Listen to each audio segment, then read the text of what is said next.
এই মুহূর্তে সবচেয়ে কাছের ক্লোজ অপরচুনিটি বলতে আরআরবি এনটিপিসি এক্সাম। ওকে, আর কয়েকটা হাতে গোনা দিন বাকি, এবং আমরা জানি যে আরআরবি এনটিপিসি এক্সাম আমাদের কাছে একটা খুব ভালো অপরচুনিটি তৈরি করে, খুব সম্মানজনক কেন্দ্রীয় সরকারের চাকরি পাওয়া যায় ভালো মাইনে। তো আমরা কয়েকটা কোশ্চেন দেখে নিই। ওকে, কোশ্চেনের ফাঁকে ফাঁকে বাকি পরীক্ষাটা নিয়ে টুকটাক আমরা চর্চা করব। এখন যেটা আমাদের কাছে চ্যালেঞ্জ সেটা হচ্ছে যে জিএস পার্টটা বা জিকে পার্টটা, যেটাতেই সবচেয়ে বেশি কম্পিটিশন তৈরি হয়, আমরা তার উপরে একটা কোশ্চেনের সিরিজ এনেছি। Question number 1, the boundary of a state in India can be altered through আমি ছোট করে থ্রু লিখেছি, এটা THRUGH, through procedure written in or stated in article 4টে অপশন রয়েছে, article 368, article 130, article 72, article 3।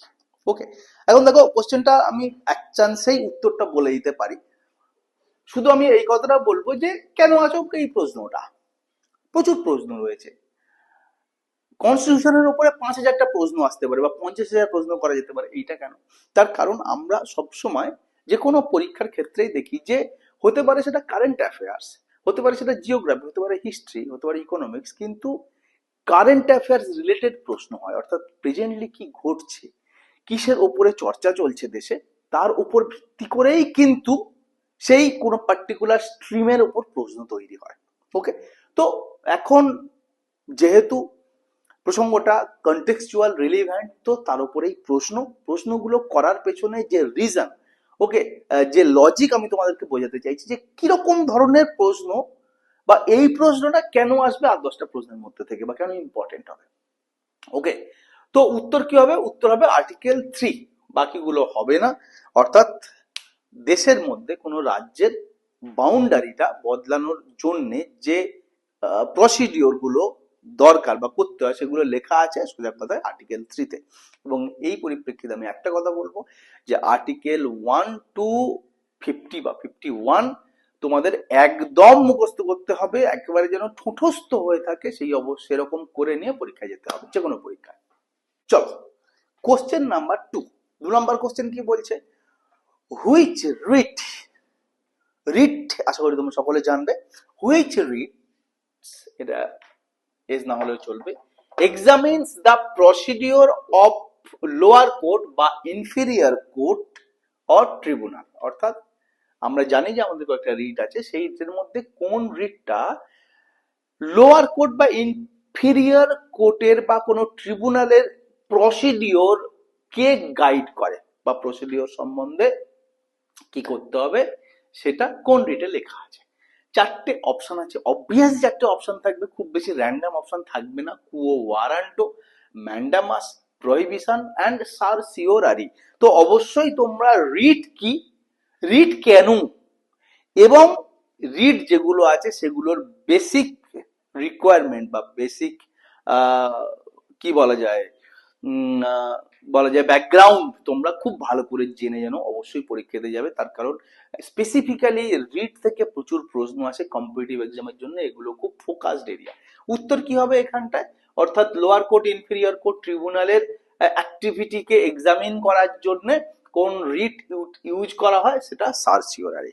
Question number 3 number question কি? 3 number question বলছে যে in the constitution of India, আমার বোর্ডের জায়গা কম বলে আমি কিছু কিছু লেখা একটু অ্যাব্রাভিয়েশনের স্টাইলে ছোট ছোট করে লিখি, আমি তোমাদেরকে এক্সপ্লেন করে দেবো while reading. In the Constitution of India, the term federal figures in, অর্থাৎ কনস্টিটিউশনের কোথায় ফেডারেল ব্যাপারটাকে ইলাস্ট্রেট করা হয়েছে, ডেসক্রাইব করা হয়েছে, ডিফাইন করা হয়েছে। 4টে option, preamble, part 3 of the constitution, Indian constitution, article 368 and nowhere.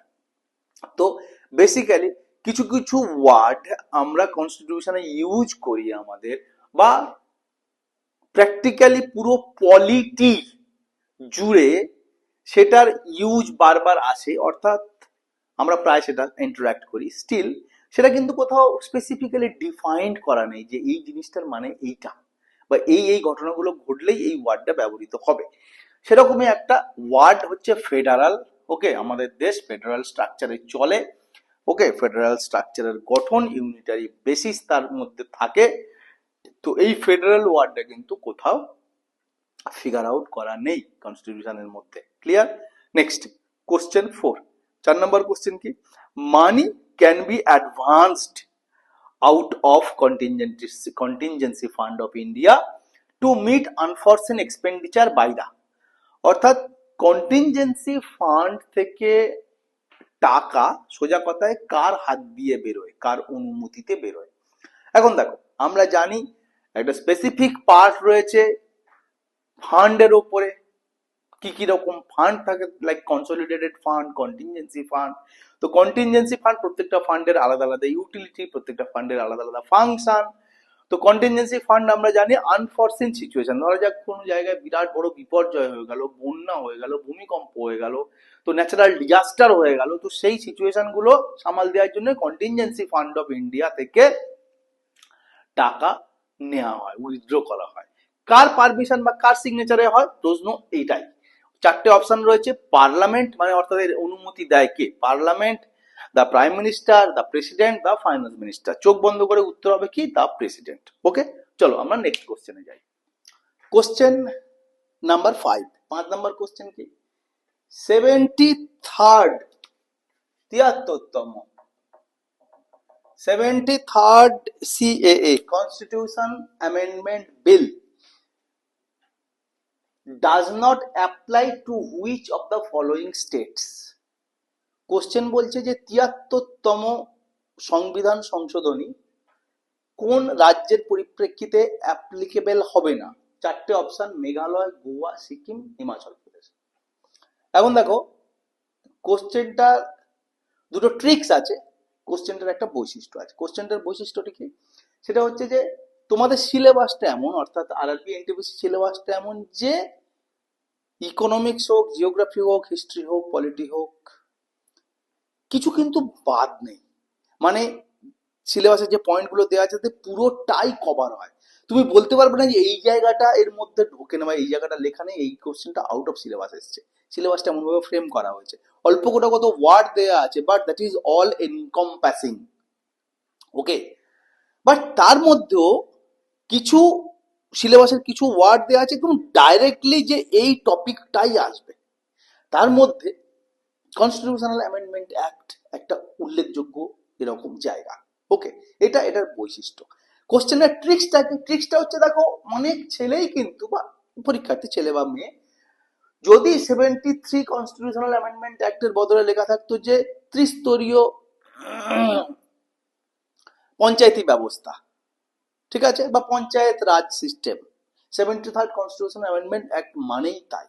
ওকে, কোন কোন কোন রাজ্যে লাগু হয়নি বা কোন রাজ্যে এখানকার মধ্যে লাগু হবে না, তাহলে কিন্তু অনেকে বুঝতে পারতো।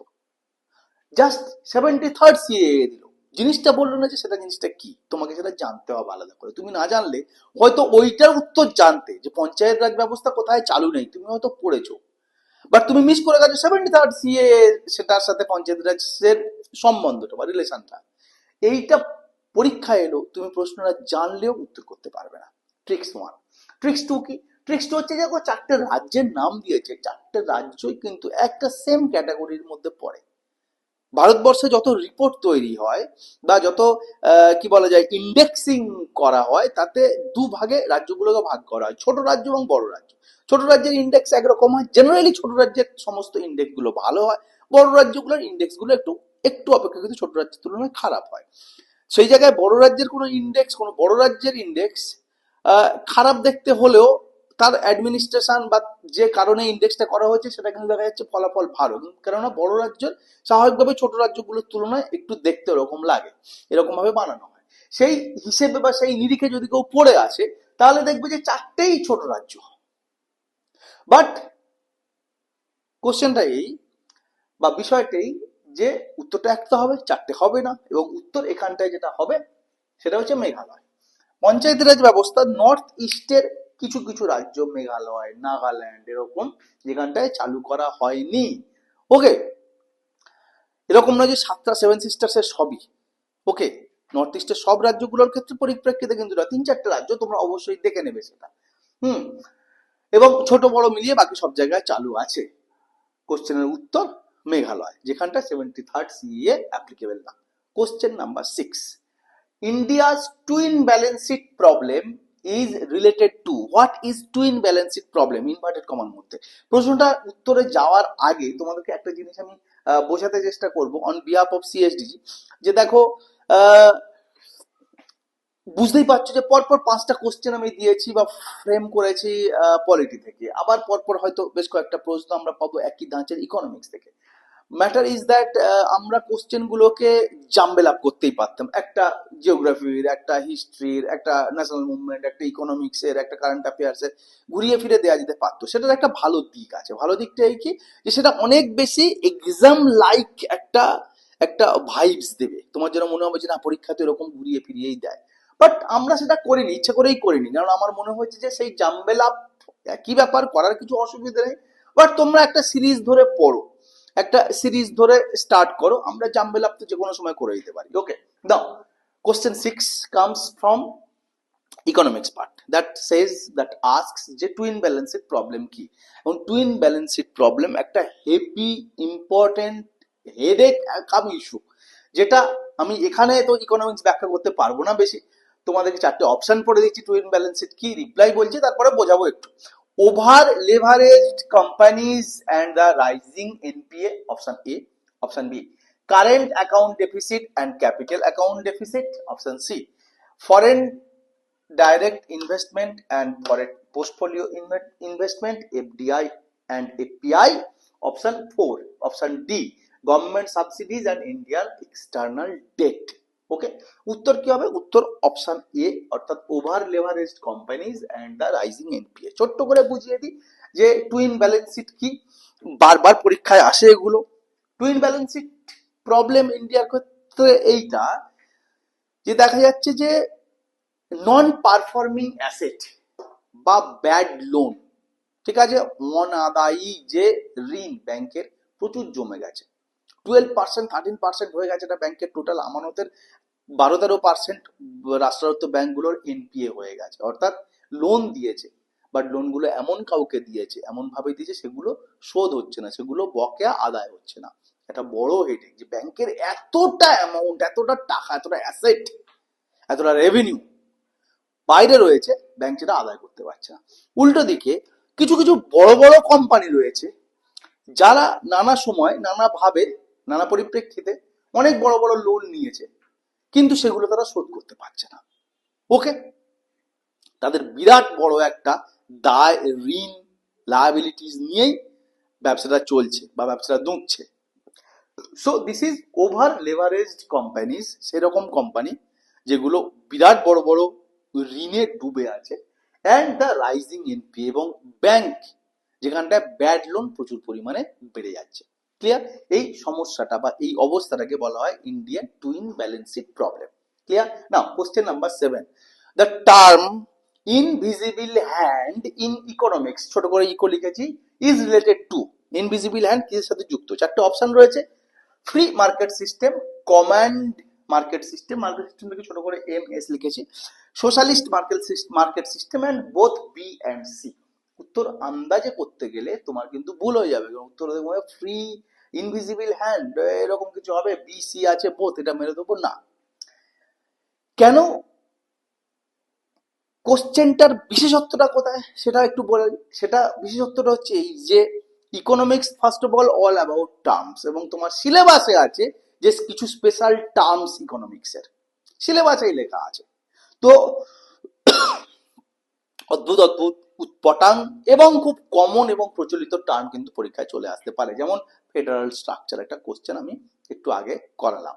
তো ইনভিজিবল হ্যান্ড কিসের সাথে যুক্ত? ফ্রি মার্কেট সিস্টেমের সাথে যুক্ত।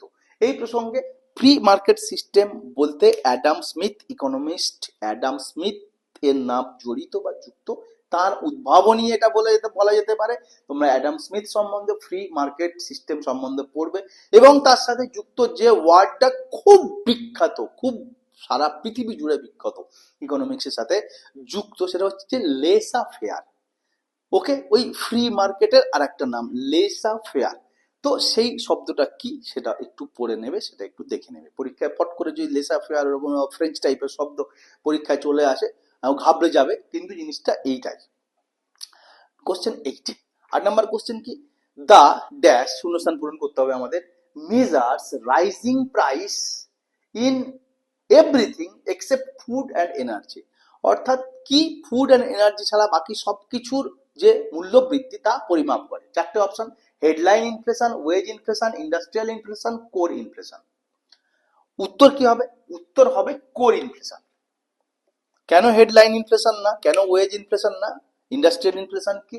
আমার সিএসডিজি তে আছে প্লে লিস্টে, ইকোনমিক্সের পার্টে ইনফ্লেশনের দারুণ ক্লাস করানো আছে। আমি তোমাদেরকে বলবো র্যান্ডাম এমসিকিউ না পড়ে topic wise, chapter wise MCQ পড়াটা বেটার, কেননা সবচেয়ে আগে সেটা করতে হবে, তারপর তোমার র্যান্ডামে আসতে হবে। ওকে, তো ভালো করে জানবে ইকোনমিক্স পলিটি, যারা ভালো শিখবে তারা যে কোনো পরীক্ষায় লেভারেজ পাবে, এগিয়ে যাবে। ওকে, চলো নেক্সট কোশ্চেনে যাই।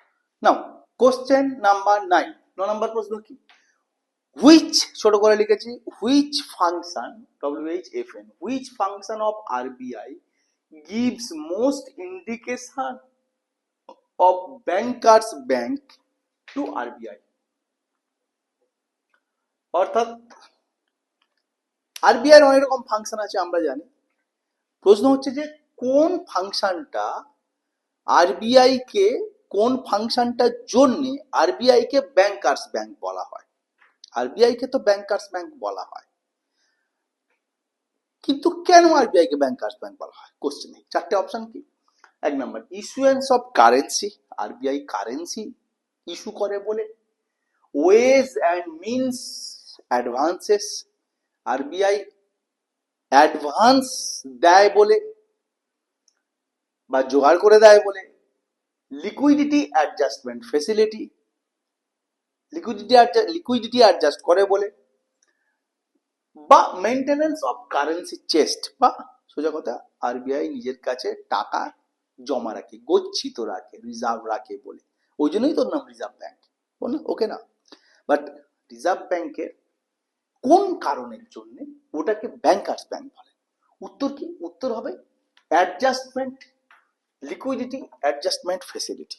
অর্থাৎ কখনো রেট বাড়ালো, বাজার থেকে লিকুইডিটি কমিয়ে দিল, লোন দেওয়ার পরিমাণ কমে গেল, লোনের রেট বেড়ে গেল, কখনো রেট কমালো, বাজারে মানি ইনজেক্ট করা হলো। তো এই যে লিকুইডিটি অ্যাডজাস্টমেন্টটা হয় মার্কেটের অবস্থা অনুযায়ী, ইকোনমির সুবিধার জন্য বা ইকোনমিটাকে ব্যালেন্স রাখার জন্য RBI রেট বাড়ানো, কমানো, কন্ট্রোল করার এই যে কাজটা করে, লিকুইডিটিটা অ্যাডজাস্ট করে বা তার ফেসিলিটিটা করে, সেই জন্যই RBI কে ব্যাংকার্স ব্যাংক বলা হয়। এটা একটা ডিটেল পার্ট বলা যায়, প্রত্যেকটাই এক একটা কোশ্চেনের বড় টপিক হতে পারে। তোমরা আমার RBI এর ক্লাস রয়েছে, CSDG এর এই টপিকগুলো আমি বলবো বারবার তোমাদের পড়ে নিতে। Question 10, on which of the following rates the RBI provides loan to the scheduled commercial bank? ওকে, খুব সহজ প্রশ্ন। RBI যে শিডিউল্ড কমার্শিয়াল ব্যাংকে লোন দেয়, কোন রেটে লোন দেয়, সেই রেটটার নাম কি?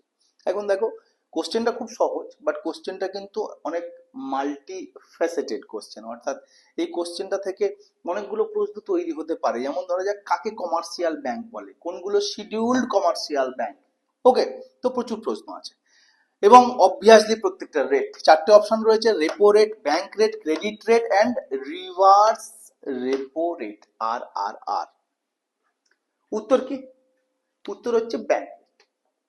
ক্লিয়ার না?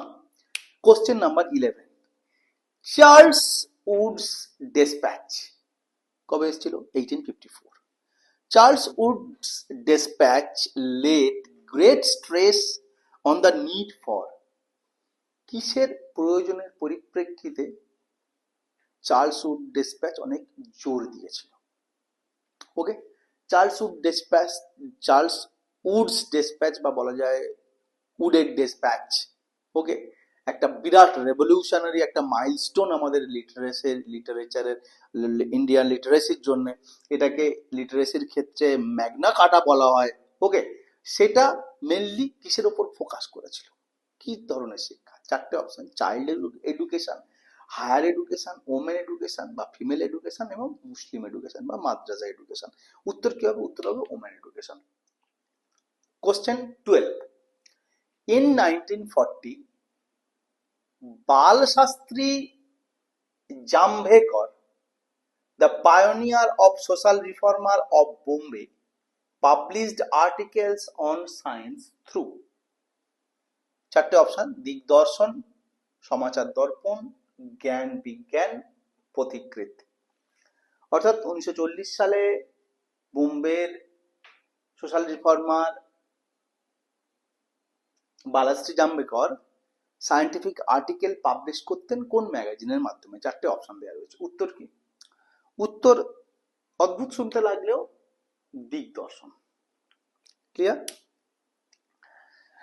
পড়বে, প্রশ্ন কিন্তু কঠিন আসতে পারে, তার কারণ সিলেবাসটা কিন্তু সবটাই মানে সোজা কথায় ছোট করে লেখা না হলেও সিভিল সার্ভিসের সিলেবাস এনটিপিসি সিলেবাসের মধ্যে বিরাট কিছু তফাৎ নেই, কেননা কিছু বাদ আলাদা করে দেয়নি, আলাদা করে কিছু না লিখলেও। ওকে, দেখতে ছোট হলেও সিলেবাসটা ছোট নয়, এবং এক্সাম প্রতিটা মুহূর্তে প্রতিটা বছর অনেক বেশি কম্পিটিটিভ হয়ে যাচ্ছে। অনেক বেশি বাঙালি ছেলে এখন এনটিপিসির পরীক্ষা দিচ্ছে, যেটা আগে দিত না। Question 13, Paika rebellion was erupted in, Paika rebellion কোথায় শুরু হয়? চারটে অপশন, বেঙ্গল, ওয়ার মানে উড়িষ্যা, ইউপি মানে ইউনাইটেড প্রভিন্স, নর্থ উত্তরপ্রদেশ। সেই সময়ের গল্প। ওকে, ন্যাশনাল মুভমেন্টের পিরিয়ডের কোশ্চেন এটা। হ্যাঁ, অ্যান্ড মাদ্রাজ। প্রচুর মুভমেন্ট আছে স্বাধীনতা আগে। বিদ্রোহের 100 বছর আগে থেকে অসংখ্য বিদ্রোহ ভারতবর্ষের নানা জায়গায় দানা বেঁধেছে এবং প্রশমিত করা হয়েছে বা সাপ্রেস করা হয়েছে। তো তেমনই একটা বিখ্যাত বিদ্রোহ পাইকা মুভমেন্ট বা পাইকা রিবেলিয়ন, যা হয়েছিল উড়িষ্যাতে। Question 40, Kakori train robbery was led by, কারা কাকোরি ট্রেন রবারিটা ঘটিয়েছিল বা ঘটানোর মুখ্য সামনের সারিতে ছিল? চারটে অপশন, যুগান্তর গ্রুপ, এইচআরএ, স্বরাজ পার্টি, এমএন রায়। না জানলে পারবে না।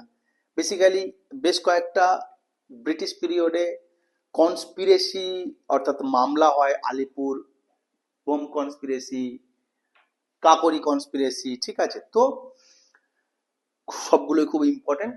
উত্তর হবে এইচআরএ। তো অবশ্যই পড়বে এইচআরএ, এইচএসআরএ লিডাররা। ওকে, ভগৎ সিং, এই পার্টটা খুব important. Last question for this today's class is white mutiny by European troops was spread under, চারজন লর্ড বা ভাইসরয়ের নাম দেয়া আছে। কার শাসনকালে ইউরোপিয়ান ট্রুপ ভারতবর্ষে তারা হোয়াইট মিউটিনি করেছিল? চারটে option, Lord Mayo, Lord Ripon, Lord Canning, Lord Curzon. প্রত্যেকটা গভর্নর জেনারেল এবং ভাইসরয়ের লিস্ট, বেসিক টাইম পিরিয়ড, কার পরে কে, কোন সময় কে, এবং তাদের সময় কোন মেজর ইভেন্ট হয়েছে তোমাদের জেনে রাখা উচিত, পড়ে রাখা উচিত। পরীক্ষায় কিন্তু লাইকলি টু কাম। এখানে উত্তর হবে Lord Canning. So this is all about today's class. যেমন সিএসডিজি তোমাদের জন্য আশা করে সব সময় যে কথাটা বলে থাকে যে আমরা চাই বাঙালি ছেলেমেয়েরা সেন্ট্রাল গভর্নমেন্টের বড় বড় পোস্টগুলোতে ভর্তি হোক। বাঙালি ঘোষ, বোস, চ্যাটুর্যে, মুখার্জি, মন্ডল, দাস, খাতুন, নস্কর, লস্কর সেন্ট্রাল গভর্নমেন্টের সব বড় পোস্টে ভরে যাবে। এটা সিএসডিজির স্বপ্ন। তোমরা ভালো করে পড়াশুনো করো। এনটিপিসি একটা ভালো এক্সাম, সিভিল সার্ভিস ইউপিএসসি পরীক্ষা তোমরা দাও এবং সিএসডিজির সাথে থাকো। All the best.